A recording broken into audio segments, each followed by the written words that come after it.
So, hello, hello, hello today. Thank you so much for being here. Um, I really appreciate you showing up. I've got a very special guest for you today, so you're going to love this. And if we haven't met before, I'm Kelly Howard. I am the fitness consistency expert with a touch of adventure. And I find that most of the women that I work with, they want to lead those exciting, like invigorating lives. And sometimes they forget to do the things that we're going to talk about today. So stay tuned because this is a good one. So hello, and thank you all for being here today. I really appreciate it. You've probably heard me say it 1,000 times, but the best thing for me about the internet is the people I meet. I found just these amazing people all over the world. And today I'm going to bring you one of them. She is, well, I'm going to be a little bit of a teaser here, but she's going to talk about why and how to quiet your mind, because you've heard me say it 1,000 times that, meditation really actually does help with your fitness, but it's so hard to calm that mind, right? So today I want you to meet a very special friend of mine, and just listen in because you're going to be eavesdropping on our conversation. Ros Place, thank you so much for being here today. And how are you doing? Oh, I'm great, Kelly. Thank you so much for having me. Of course, of course. And I'll tell everybody how I met you in a second, but first, would you tell them, everybody that's listening, a little bit about who you are and what you do? Yeah, of course. So I'm Ros Place and I'm a guardian angel communicator, and I live in the north of England with my husband Eddie and our two boys, 17 and 12. And I grew up in a family of muggles. And for anyone who knows about Harry Potter, they'll know what that means. I grew up in a family who didn't have any kind of understanding or knowledge or background of what I grew up being able to do, which was communicating with angels. So I had to navigate life, really understanding how to do what I did, learning how to do what I did, very much on my own. So I have a great empathy for people who find themselves in their lives feeling as though they might be a bit of a fish out of water. And because of my own learning experiences, I really love teaching. I love teaching and I love sharing in a really, really down to earth and very, very real and normal way. So, okay, I love this because for those of you who are listening and you're like, what does she do? She just said two things in the same conversation that was cracking me up. She's very down to earth and she talks to angels. and, and so originally, I was drawn to Roz because she has this amazing energy, and she's so calming and so connected, right? So if you're not watching, if you're actually listening on the podcast, do know that you can watch this on YouTube too, and you just see Roz. She's just this vibrant, beautiful woman who just shines. And she really attracted me because I was like, okay, she's got something that I want. And I meditate, but my way of meditating is a little bit, I'm kind of like a bull in a china closet.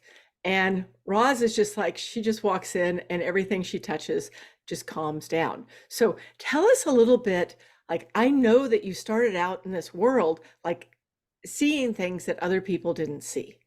And then you got to the point where it was probably, I'm guessing, like maybe a little bit disconnected, because if other people didn't see it, then it was probably baloney, right? So you then started coming back. And did you come back to your center and your whole spiritual self by meditating, or what was it that brought you back? Oh, that's a great question. So thank you for all of your very lovely, kind words.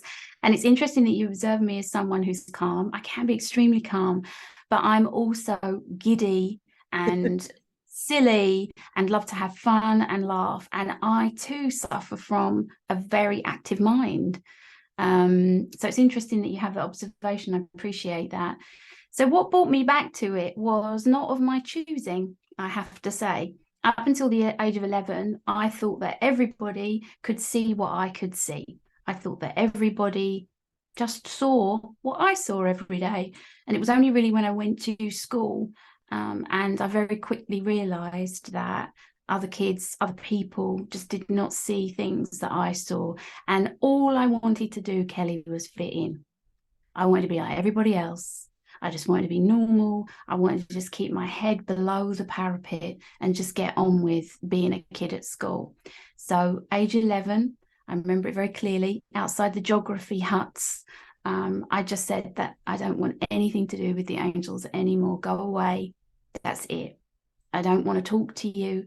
I don't want to see you. I don't want this, because I was born with it. And people Wow. talk about having a gift, but when you're born with something that you haven't chosen, until you actually grow into it and understand what to do with it, it doesn't feel like a gift at all. It makes you conspicuous, it makes you feel odd and weird and stand out. And I didn't want to do any of those things, age 11. So the whole thing closed down. And as I went through my teenage years, I got into a lot of trouble at school. I And have I so was, that's just impossible for me to believe because you just yeah, like really. you exude goodness.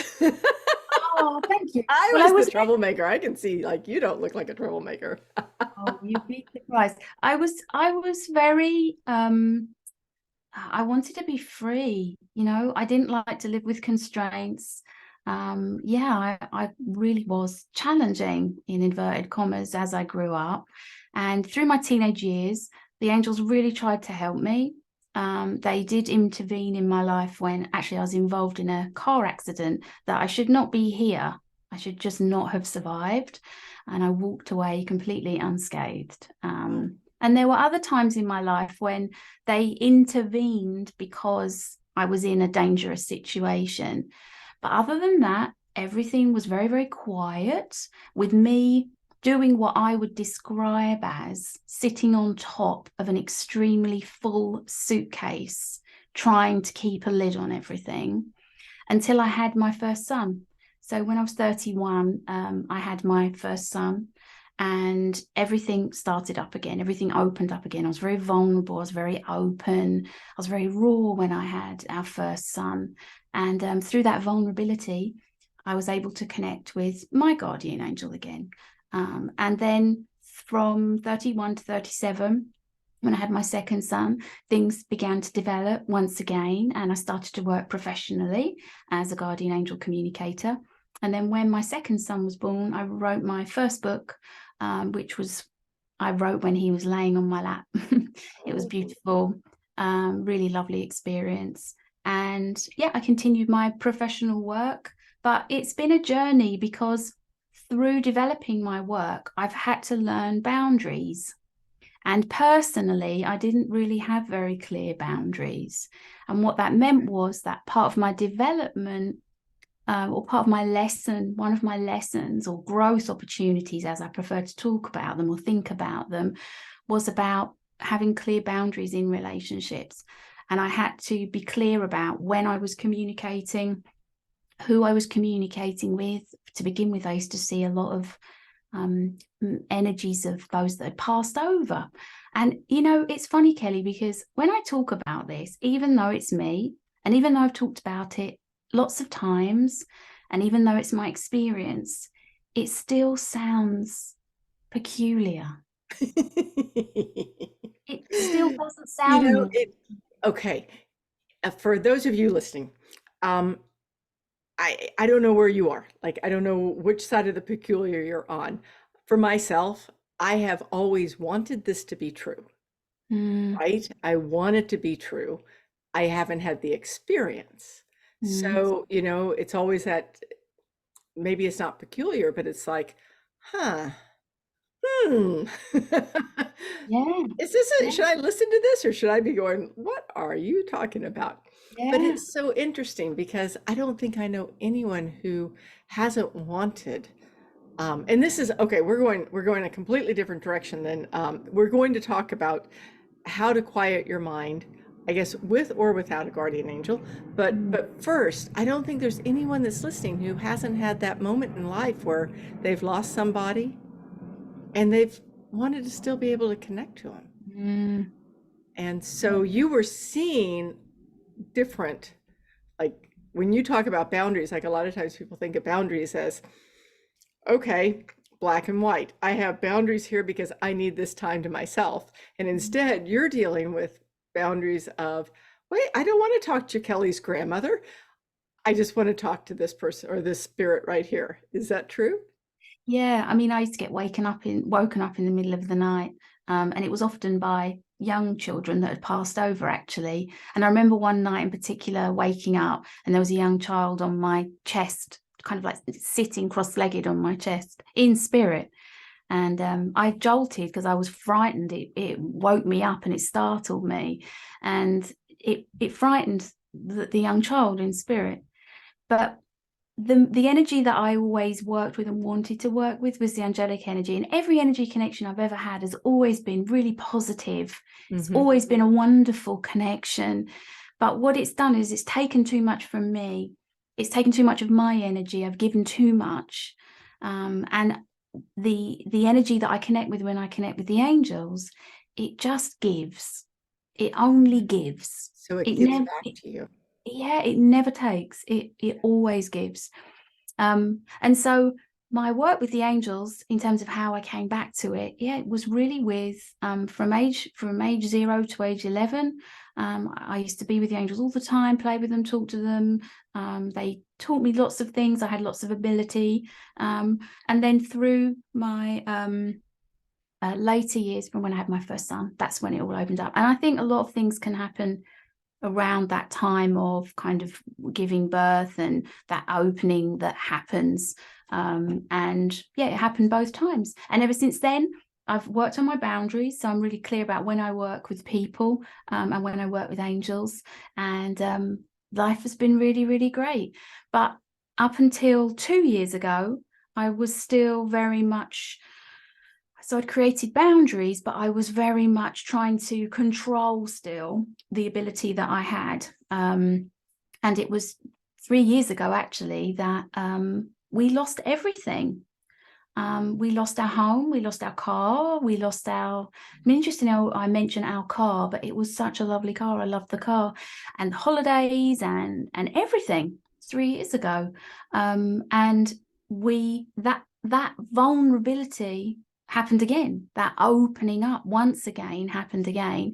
And through that vulnerability, that's when my guardian angel Trasan told me, you're going to show other people how to do what you can do.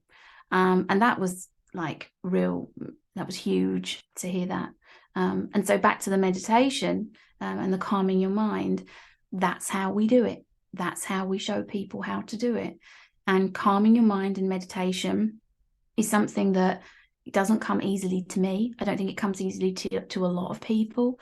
I think people can put themselves under huge amounts of pressure, which makes them feel like they're failing or they can't do it or they're not doing it right. And that feeling of just kind of having to sit there and be in silence is impossible. So Trasan and I created, and we've written lots and lots on YouTube. I've got a YouTube channel with loads of meditations, guided meditations that I've written over the years, with a guided path which allows you to just quieten your mind and to be guided through something. So you're listening, but you kind of forget everything else, and then you're present and you're in your body. And you're in that meditative state, which means that your mind can relax and find space. When you're in a meditative state, it's actually until quite recently, it was thought that the only benefits of being in a meditative state or calming your mind were when you were in that meditative state. So science thought, or people thought, oh, when you're doing that for that 10 minutes or half an hour, that's when the benefits are. But science has actually shown that when you're in a meditative state, your mind actually lights up and glows and brightens. And you create something through neural plasticity, which is lasting. And so depression that you might be feeling, or anxiety that you might be feeling, or tension that you might have stored up actually dissolves. So meditation is something that I definitely would not put my hand up and say, oh, yeah, I can sit in lotus position and just think of nothing for half an hour. I most definitely cannot.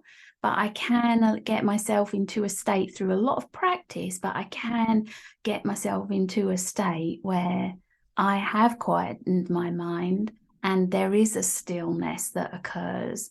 But it's not through trying to do it, it's through allowing it to happen. And I Yeah, think that's what a lot of people find hard. I think so too, because I know that like when I meditate, 80% of the time I use a guided meditation. Mm. I mean, I'm not somebody, I'll use a mantra occasionally, but I find that for myself and for anyone listening, if you haven't tried this before, like when you just sit to meditate, even with a mantra, your mind has a tendency to just want to like, be like a wild horse and take off. But when you're listening to a guided meditation, it allows you to kind of, to me, it's like you slip through the cracks and you're suddenly able to let everything relax while your mind slips into that space where you want it to be. Is that how you find it? Absolutely. I think your mind is occupied. And when your mind, your thinking mind becomes occupied, it allows you to find a peaceful state. And I think that really your mind wants to be occupied and needs to be occupied. And once you've learned how to allow your mind to do what it needs to do and wants to do and feel as though it's being productive and it's engaged in something, then there's this sense, this feeling, this space that opens up where you realize that there is space and stillness and calm, but you're not trying to do it. You're like giving this to your mind to keep your mind occupied, and then you're allowing this state to occur. And allowing is a word that I really love. I use the word a lot. And I think that allowing is something which is a real state of not trying, but just being and allowing it to happen. And it's the reverse of what we're taught needs to happen. Mhm. It's an automatic state, an automatic zone and way of being. It's like you would talk about being in the zone, with regards to what your body does when you exercise and fitness and that state of automatic, almost the way that exercise can become. It's very much the same with your mind and meditation, and it's a hum, it's a beautiful, exquisite experience that doesn't just bring peace to your mind, but it actually influences your body. It Your does. body you look younger, you feel younger, your body relaxes, it's detoxing, it's creating space and stillness inside of you that creates such a clarity in the way that you're able to approach life. So, I mean, it is so true. And what I've found, in fact, just recently, for whatever reason, I found myself off my meditation schedule, probably for a week. And I sat down and I did a meditation. And all of a sudden, it's when you say, it's like you give your mind something to do. It's kind of like you give, a little kid a toy. Here, you go sit over there because I'm going to let my mind, settle down because it feels good. But at the same time, what I noticed when I was doing this, all of a sudden I had this moment of total clarity. And we're going to talk about clarity for a second because that's you. But this clarity was, why don't I do this more? Because I can feel, not only does it settle my mind, but to what you said, it settles my entire cellular system. Like everything just feels like it gets reset. So then it's easier for me to get in the flow when I'm doing exercise or to get in the flow when I'm, working or whatever it is. It's a super interesting phenomenon. You're right. It carries on throughout the day. So like people will say to me occasionally, so, you're all about fitness consistency. So why do you yak on about, meditation? And it's like almost that foundational piece that allows you to have all the habits and all the flow for the rest of your life. So it's super, it's important. But about clarity, let's talk about this really quick because I want to bring it back to you. And I had met Roz already, and then I found her book.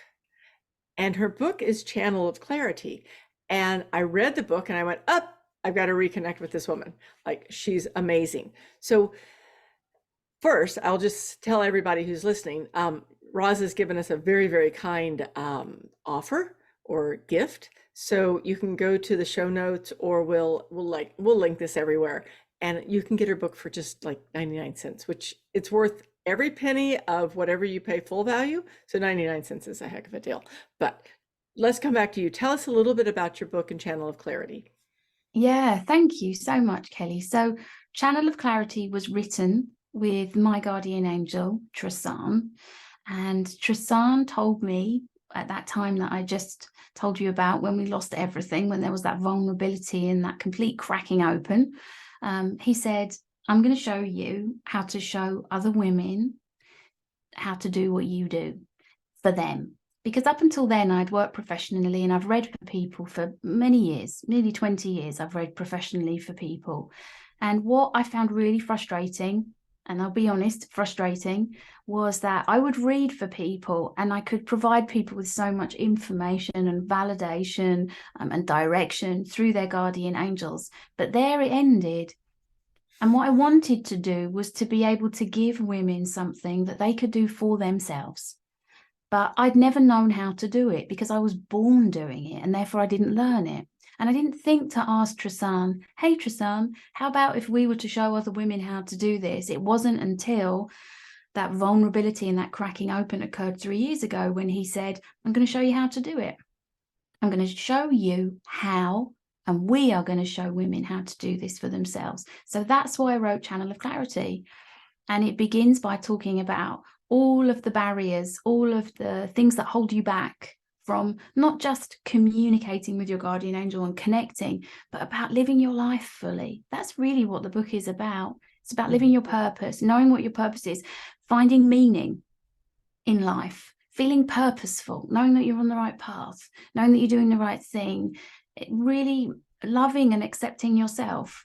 Feeling excited when you wake up in the morning, knowing that you're capable and you can do anything that you want to do in your life, and knowing that you're not alone and that you have a guardian angel to help you.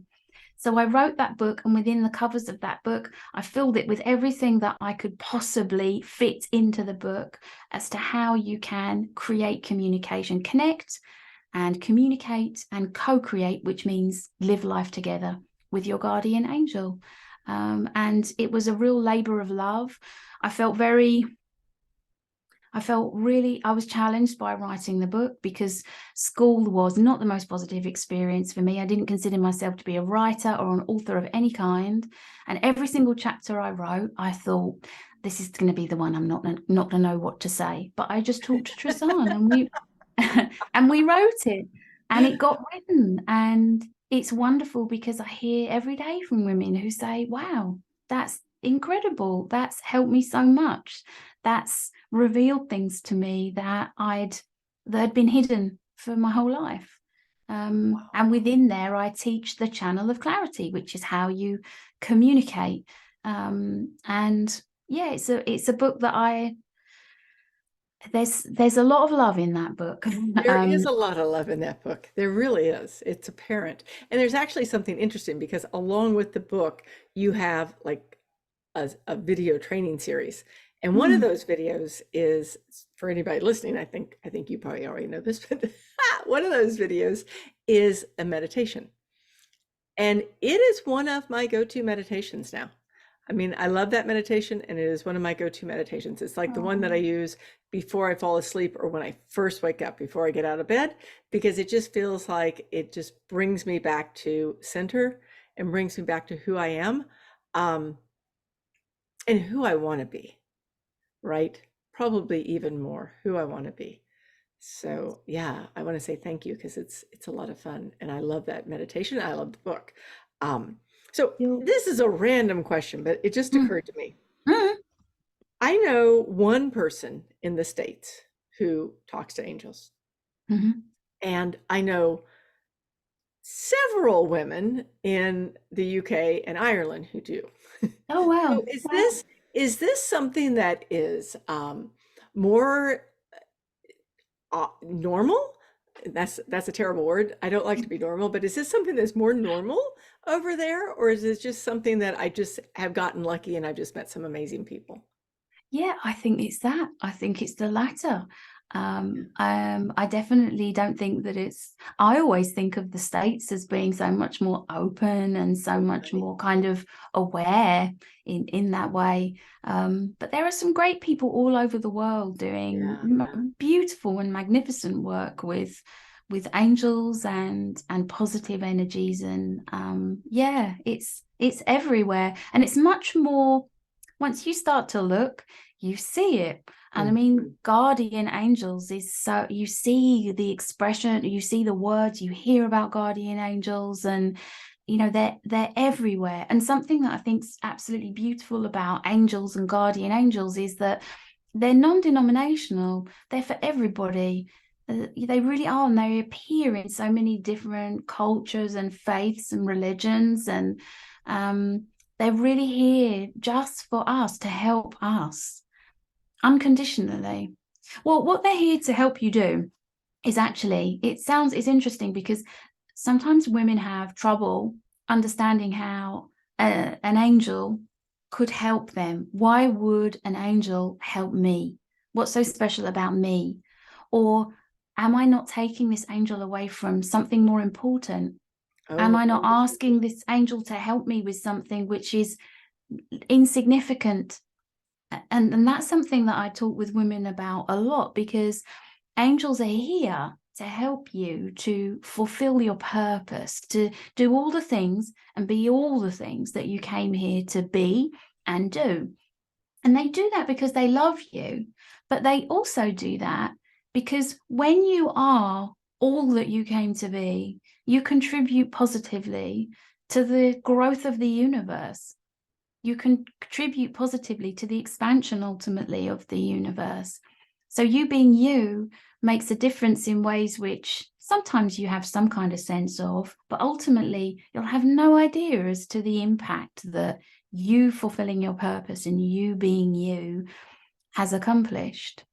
Well, And I think that helps a little in some way, because otherwise women sometimes feel that it's selfish, or that it's they're taking angels away from huge things that are happening in the saving world. people from car wrecks, right? Mm, yeah, But but what angels do is help you to be the highest version of you, so that you can contribute positively to the world in ways which are directly and indirectly linked to things which you can see, but always life enhancing.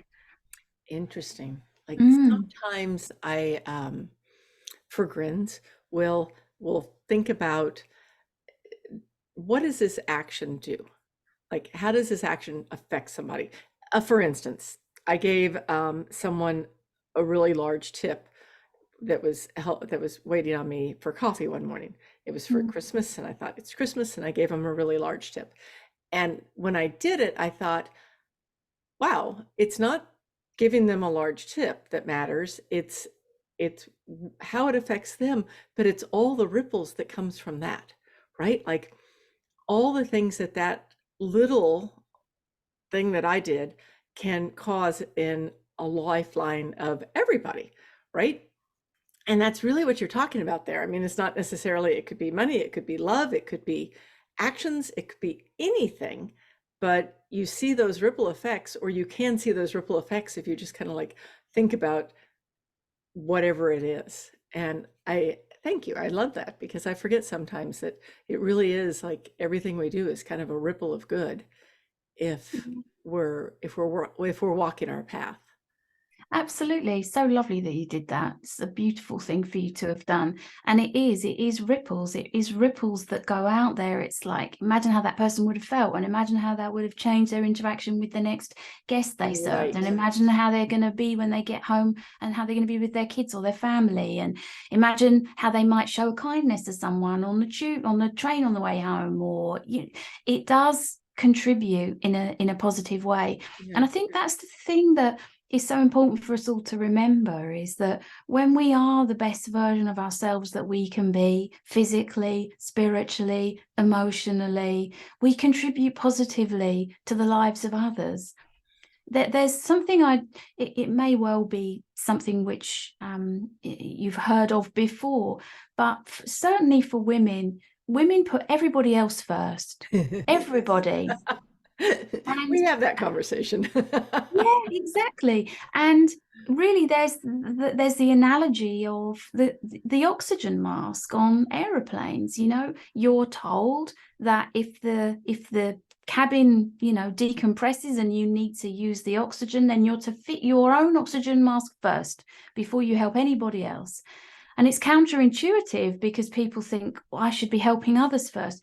If you have a supply of oxygen, if you're feeding your own soul, if you're feeding your own body in a positive way, then you have so much more to give to other people for so much longer.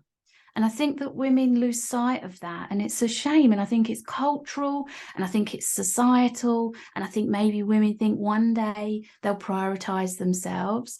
But until they do, they can't truly give in the way that they want to. Oh, and for those of you listening, we didn't practice that beforehand. I guess You've it was spoken. perfect. You're right. It is so true. I mean, and I am always saying you've got to take care of yourself first, even though it feels selfish. Comes back Mm. to, asking your guardian angel for help, taking care of yourself first. It all feels selfish, but if we aren't caring for ourselves first, then we just can't give. We don't have enough. It's true. It's really, really true.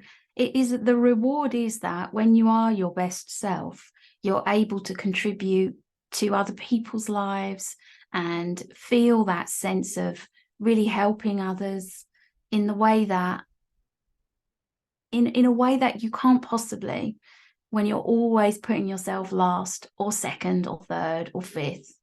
It's really I think it's something to be unlearned. And something else I talk about in the book, which I think is interesting, is which links to this feeling of selfishness that women experience. And I, by the way, when I speak of women, I'm including myself in this. This is something that I've experienced also. But also with regards to guilt, you know, women are so easily guilt tripped. Women feel guilty so easily. They suffer sometimes from something called erroneous guilt. And erroneous guilt is feeling guilty for something that you haven't even done. Or For you something, didn't create, but is it because we're so empathetic I believe so. that we just the empathy, I mean, I think empathy is an amazing thing and we should all have it. Mhm. But Mm, we also then want to put everybody else first. We want to, maybe we feel guilty. I do. I mean, I feel mm, guilty when someone has less than me.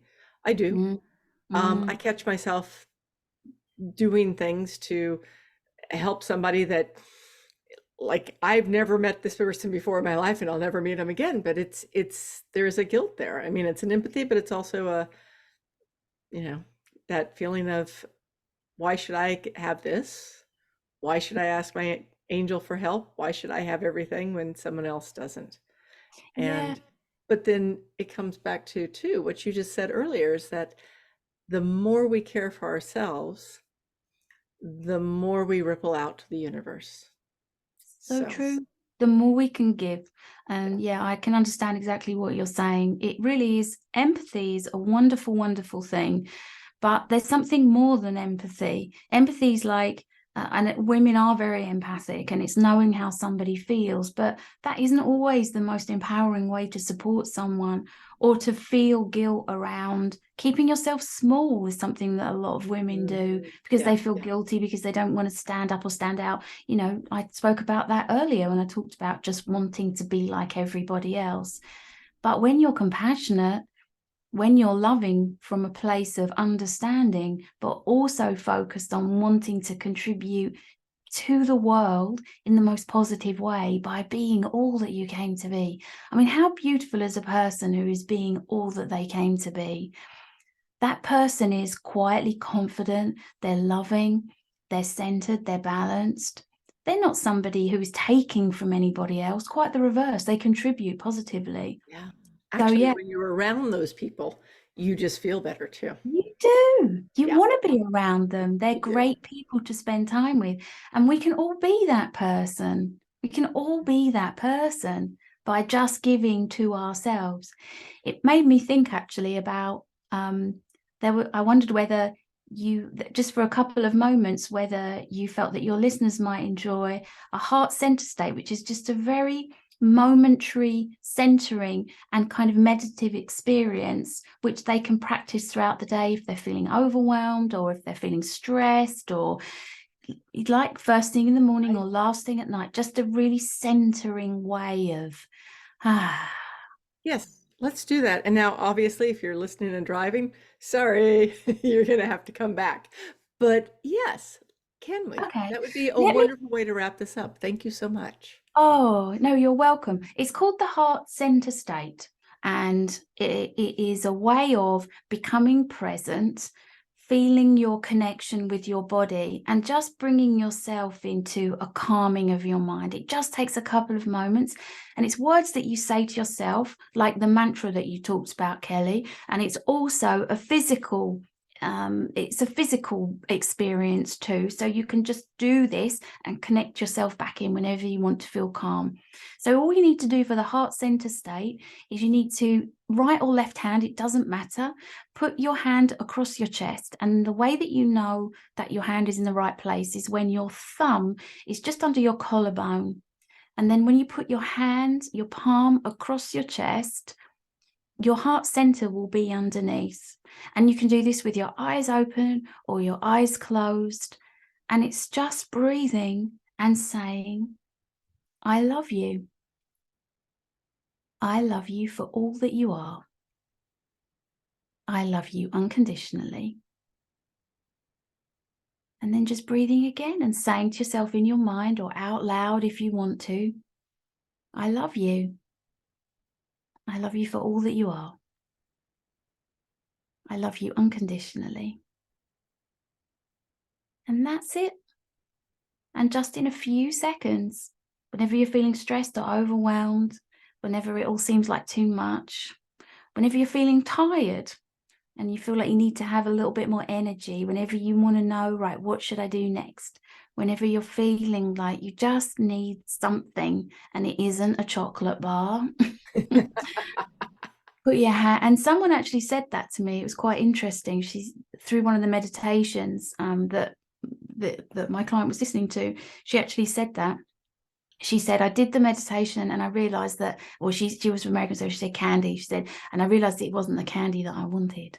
And I thought, wow, Ah, that's nice. amazing. Yeah. Yeah, that So you is. can do that anytime and putting your hand on your chest. And even if you don't say the words, just putting your hand on your chest, it just brings you into that calming of your emotions, prepares you for just being present and centered, slows things down, and gets you ready for whatever's next. Well, Roz, thank you so much. I would like to just keep talking to you, but I have to actually realize that you have things that you need to be doing too. So, is there anything else you'd like to say before we wrap up? Because this has been so amazing. And I know it's a little different than what I usually do, but I think it's something that we all need so much in the world. So, thank you so much for being here. Oh, you're so welcome. It's been such a pleasure to be with you. It truly has, Kelly. It's been wonderful. Thank you. And all of your links, everything will be in the show notes, and we will link it to all the social media that we're out there on. And I will make sure that everybody knows about you. Once again, the book is called Channel of Clarity. It's Ros Place, and it's ROS. And yeah, thank you for being here. My pleasure. Thank you for asking me.